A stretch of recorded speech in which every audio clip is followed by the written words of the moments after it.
Russian President Vladimir Putin has ordered the conscription of 160,000 men aged 18 to 30 for military service.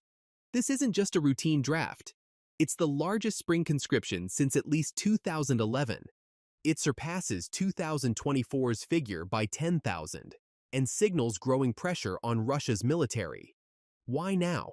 Because the war in Ukraine is not just ongoing, it's intensifying. Ukraine has now confirmed that its forces are operating inside Russia's Belgorod region. Окремо доповідав сьогодні головком Олександр Сирський, фронт, наша присутність на Курщині та наша присутність в Білгородській області. Продовжуємо вести активні дії в прикордонних районах на території ворога. І це абсолютно справедливо. Війна повинна повертатись туди, звідки вона прийшла. The aim? Divert Russian troops from attacking Kharkiv and Sumy. Meanwhile, in late March, Russia launched a devastating missile strike on Kryvyi Rih.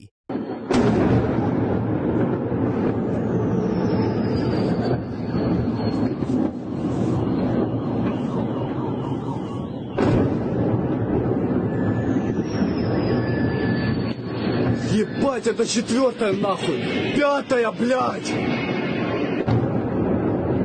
Тупо в завод Артема! Killing 20 civilians, 9 of them children, and injuring more than 70. It was one of the deadliest attacks on civilians in recent months. The battlefield remains fluid, brutal, expensive, in more ways than one. Ukraine's military now estimates that over 925,000 Russian troops have been killed, wounded, or incapacitated since the 2022 invasion. British intelligence adds that 90,000 of those losses occurred just since January 2025. Faced with mounting casualties, Russia is ramping up recruitment, but not through full mobilization, at least not officially. The 2022 partial mobilization of 300,000 reservists was a political disaster. Protests erupted. Over 261,000 Russians fled the country. The Kremlin hasn't forgotten. So instead, it's pushing large-scale conscription, tighter enforcement, and massive financial lures. New recruits can get signing bonuses up to $40,000. Monthly salaries range from $500 to $2,000. Get injured, and you're owed about $30,000. If you die, your family may receive up to $70,000.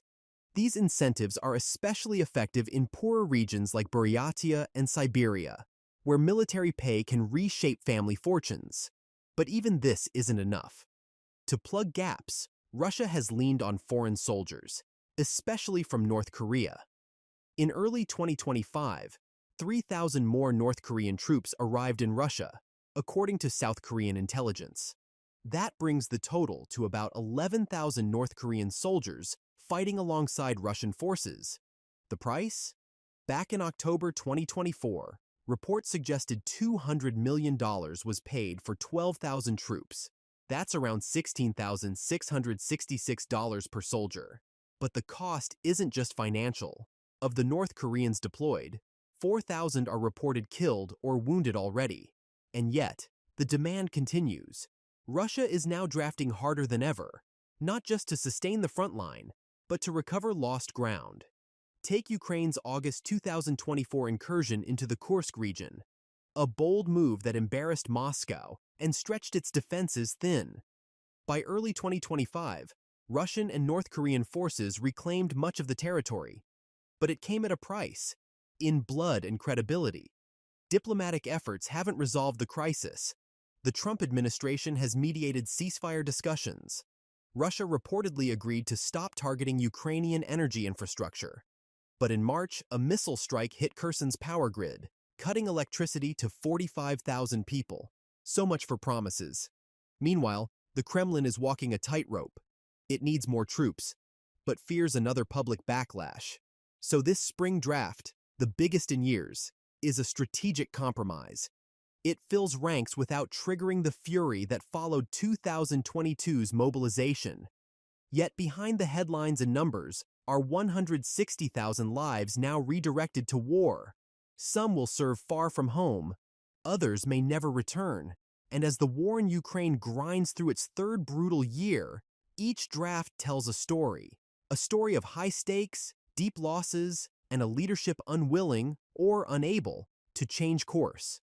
The question isn't whether this will continue, it's how long Russia can afford to keep paying the price, and how many more drafts will follow before the cost becomes too high, even for the Kremlin. Stay tuned.